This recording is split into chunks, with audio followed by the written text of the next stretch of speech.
ইসলামী ব্যাংকগুলোতে টাকা জমা রাখা এক জিনিস, আর সেখানে বিভিন্ন মেয়াদে কিস্তিতে টাকা রেখে লাভ খাওয়া আরেক জিনিস। ইসলামী ব্যাংকগুলোতে টাকা রাখা শুধু জায়েজই নয়, বরং জরুরি এবং উত্তম, এবং একজন মুমিন হিসেবে আমরা বাধ্য। প্রিয় ভাইরা, গুরুত্বপূর্ণ একটা প্রশ্ন।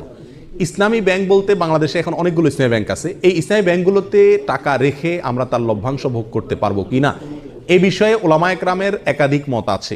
কিছু ওলামা একরামের গবেষণা অন্তে তারা বলেন যে ইসলামী ব্যাংকগুলো আমাদের দেশের পরিসরে কেন্দ্রীয় ব্যাংকের অধীনে থাকতে হয়, দেশের প্রচলিত নিয়মকানুন মেনে চলতে হয়, যার কারণে এবং অনেক ক্ষেত্রে সদিচ্ছার অভাব বা ঘাটতি থাকার কারণে পরিপূর্ণ ইসলামিক না।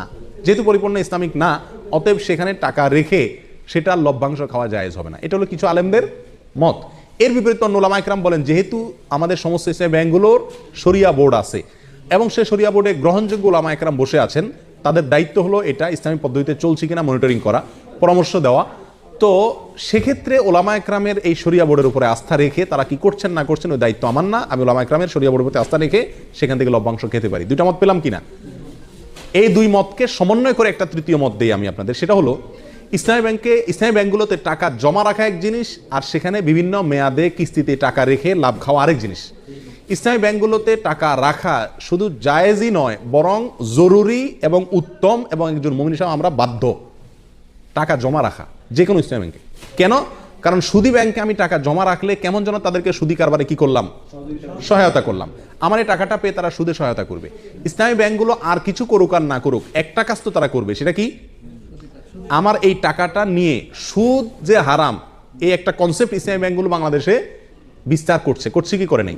অন্য ব্যাংকগুলোতেও বলে কয়ে ঘুষ দিয়ে ঘোষণা দিয়ে কি দেয়, সুদ দেয়।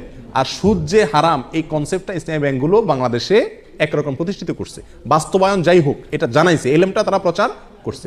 স্বীকৃতি এবং স্লোগান হলো তারা সুদমুক্ত ব্যাংকিং চায়। অতএব তাদের কাছে টাকা রাখা আর সুদী ব্যাংকে টাকা রাখা বেশ কম আছে না নেই? সুদী ব্যাংকে টাকা রাখা মানে সরাসরি সুদখোরকে আমি হেল্প করা, ঠিক না?